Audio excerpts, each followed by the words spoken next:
Hi friends, welcome to our channel.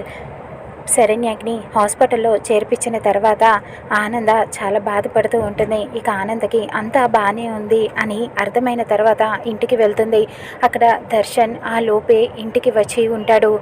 దర్శన్ని చూసి, ఆ దెబ్బలు చూసి ఆనంద ఇంట్లో ఉన్న వాళ్ళందరూ కూడా చాలా బాధపడుతూ ఉంటారు. ఏమైందిరా దర్శన్, నేను ఎందుకురా ఇలా అందరూ కూడా కొట్టారు అని చెప్పి అడుగుతూ ఉంటారు. వద్దు, ఏమీ మాట్లాడొద్దు అంటూ దర్శన్ అందరి మీద చాలా కోపంగా ఉంటాడు.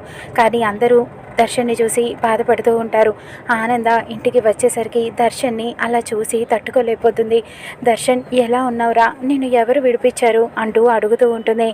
కానీ దర్శన్ మాత్రం ఒక్క మాట కూడా మాట్లాడడు. ఆనంద చెయ్యి వేసి ఓదారుస్తున్నా సరే ఒక్క మాట కూడా మాట్లాడకుండా ఆనందని అలా పక్కకి తోసేస్తాడు. ఆనంద చాలా బాధపడుతూ ఉంటుంది. నేనేం చేశానురా అంటూ అడుగుతూ ఉంటుంది. వద్దు, మీరందరూ నాకు పరాయి వాళ్ళతో సమానం, మీరెవ్వరూ కూడా నాకు అయిన వాళ్ళు కాదు, మీకంటే పరాయి వాళ్ళే బెటర్ అంటూ ఒక్కసారిగా ఆనందకి చేతులెత్తి దండం పెట్టి అటువైపుగా ఏమీ మాట్లాడకుండా వెళ్ళిపోతూ ఉంటాడు. అలా ఎవరిని కాదని తన గదిలోకి వెళ్ళిపోతాడు. ఇక ఆనంద ఆలోచిస్తూ ఉంటుంది, అసలు దర్శన్ని ఎవరు విడిపించారు అంటూ ఆలోచిస్తూ ఉంటుంది. దర్శన్ గదిలోకి వెళ్ళి సమీరాతో ఫోన్ మాట్లాడుతూ ఉంటాడు. సమీరా, నువ్వు చాలా మంచిదానివి సమీరా, నన్ను ఇంట్లో వాళ్ళే పరాయి వాళ్ళగా ట్రీట్ చేస్తున్నారు, కానీ నువ్వు మాత్రం నన్ను నీవాడు అని అనుకొని నన్ను పోలీస్ స్టేషన్ నుంచి విడిపించి తీసుకువచ్చావు. నువ్వే లేకపోతే నేను ఈరోజు ఇలా బయటికి వచ్చేవాడినే కాదు. చాలా థ్యాంక్స్ సమీరా అంటూ మాట్లాడుతూ ఉంటాడు.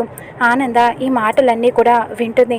అంటే సమీరానే దర్శన్ని బయటికి తీసుకువచ్చింది అంటే ఈ విషయాలన్నీ కూడా సమీరాకి తెలుసు.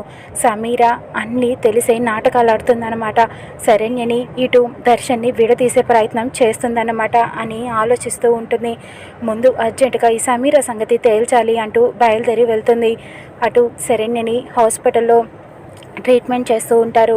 తనకి స్పృహ రావటంతో మాట్లాడుతూ ఉంటుంది. ఇక ఆనంద కూడా వెళ్ళి, ఏంటి శరణ్య, ఎలా ఉన్నావు, అసలు ఏం జరిగింది నాకు చెప్పు, మీ హనీమూన్ ట్రిప్లో ఏం జరిగింది అని అడుగుతూ ఉంటుంది.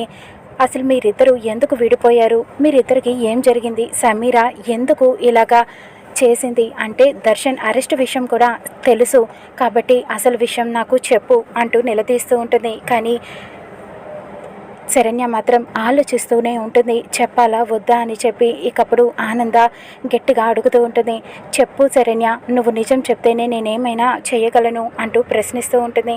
నిజం మొత్తం చెప్పేస్తాను అత్తయ్య గారు అంటూ శరణ్య హనీమూన్ ట్రిప్లో ఏం జరిగింది అన్నది మొత్తం నిజాన్ని బయట పెట్టేస్తూ ఉంటుంది. ఇకప్పుడు ఆనంద చాలా కోపంగా ఉంటుంది. దర్శన్ ఇలా చేసినందుకు, సమీరా మొత్తం ఇదంతా నాటకం ఆడినందుకు ఆలోచిస్తూ ఉంటుంది. ఇక సమీరాకి ఎటువంటి శిక్ష విధిస్తుందో చూద్దాం రానున్న ఎపిసోడ్లో.